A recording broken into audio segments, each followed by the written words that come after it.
So good day everyone. I am teacher Kim and I am your teacher for today and we are going to tackle another lesson. New lesson. And but before that, can we please lead the prayer, Miss Evangeline Rivera? Okay, thank you. And Miss Secretary, can you please check the attendance? Who are they absent for today? Okay, very good, thank you. And for today, since we are going to tackle another lesson or a new lesson for today, um, let's have a short recap regarding the lesson that you learned last time. So, what is the lesson or what is the topic that you learned last time? Okay, very good. It's all about the approaches to teaching literature and its okay, the cultural model. Very good. And now we are going to continue.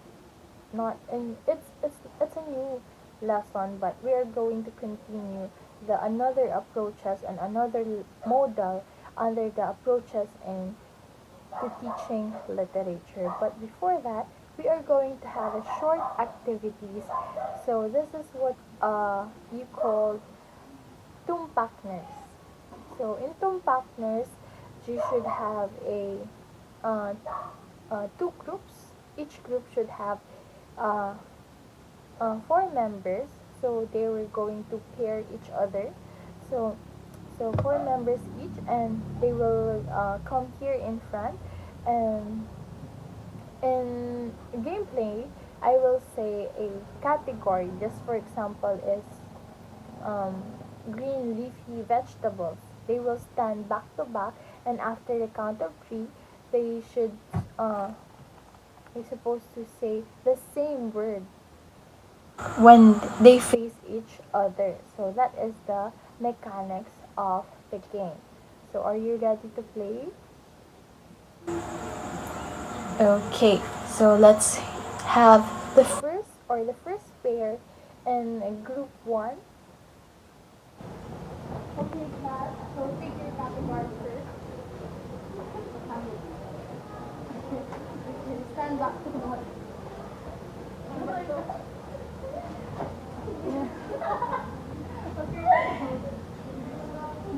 Okay, no.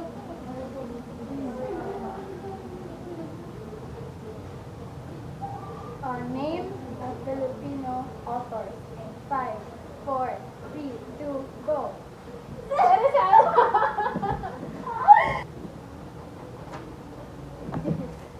May tayo back to back. Okay. Name the types of poetry. 3, 2, 1, go. Sonnet. 1 point. Ay, yun. So thank you for the cooperation.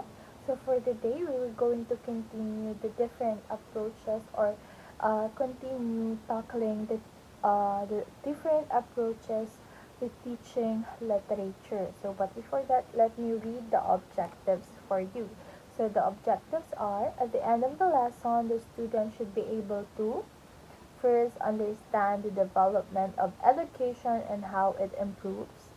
Second is appreciate the importance of studying the approaches to teaching literature. And lastly, apply the new system created in the field of education. So we have here first is the model, which is the language model. So who wants to read? Okay, thank you. So in language model, it says here that it comprises of three approaches. So we have the paraphrastic approach, stylistic approach, and lastly is the language-based approach. So later on, we're going to discuss that one by one. But let's first focus on what is the definition of language model. So it says here that it integrates language and literature as a source to improve students' language proficiency while learning language. It uses literature in teaching different functions of language like grammar, vocabulary, and language structure from literary text to students. It helps attain literature's static aspects solely by expression and communication quality of literature. So what do you mean by that? So in a simple way, we use literature or any types or any literary piece just to improve our language or to improve our language proficiency. We use any kinds or any types of literary piece to improve our grammar, our vocabulary, to widen our vocabulary, or to know the different language structures. Okay, it is our resource to be literature is our resource to be more proficient, to achieve the comprehension proficiency, the knowledge that we need to achieve. Okay, malinaw na po ba sa language model? Okay, so next, let's first discuss the approaches, the first approach under the language model. So, first is the paraphrastic approach. So, we have paraphrastic approach. Who wants to read? Okay, thank you. So, in paraphrastic approach, it's is simply rewording or paraphrasing a word. So why do we need or why do teachers do paraphrastic approach? Okay, very good to understand. To understand the lesson.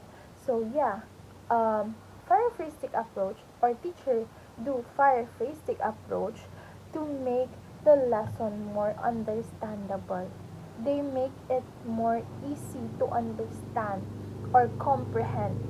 Okay? Kasi if you let or if you're a teacher and you let your lesson or your topic to have a lot of complex words, to have a lot of deep words, syempre, your students will not get interested in the topic or the lesson that you're teaching. Why? Because it's hard for them to understand those words. Okay, diba? They say they are different types of learners. We have slow learner, fast learner, average learner. So you need to consider all of that. Okay, for others not to be left behind. For example, in those uh, slow learners, for them not to be left behind, you need to consider these approaches. Kasi if you let your lesson or your topic to have you let your topic or your lesson na magkaroon or hindi mo inalis yung hindi mo pinalitan yung mga words na it's hard to understand, they will not understand it or they will have a hard time to understand those or makisabay sa mga other students. And another thing is about the level. For example, you're teaching a elementary, let's say grade 2 or grade 1. You cannot or you should not let your lesson or topic to have a lot of complex words. Kasi imagine you're teaching a elementary students. Elementary students doesn't have that much wide vocabulary. So kailangan if you're a teacher, if you're a teacher, make it simple as possible or make it understandable as possible para sa mga students mo para understand nila yung lesson that you are teaching. And then, in paraphrastic approach, the one thing or the one disadvantage of paraphrastic approach lang is it is teacher-centered. So when we say teacher-centered, diba, it is just a teacher who just teach and teach and teach. It doesn't involve hindi masyadong nakikipag-cooperate yung mga students mo. They are not that They are not that much involved in a lot of activities. That's why um, yun yung hindi sila masyadong nagiging interested in a lot of activities. So, yun lang. So, that is a therapeutic approach. They do that for, or they paraphrase lesson for the students to understand the lesson well. Next is the stylistic approach. So, who wants to read?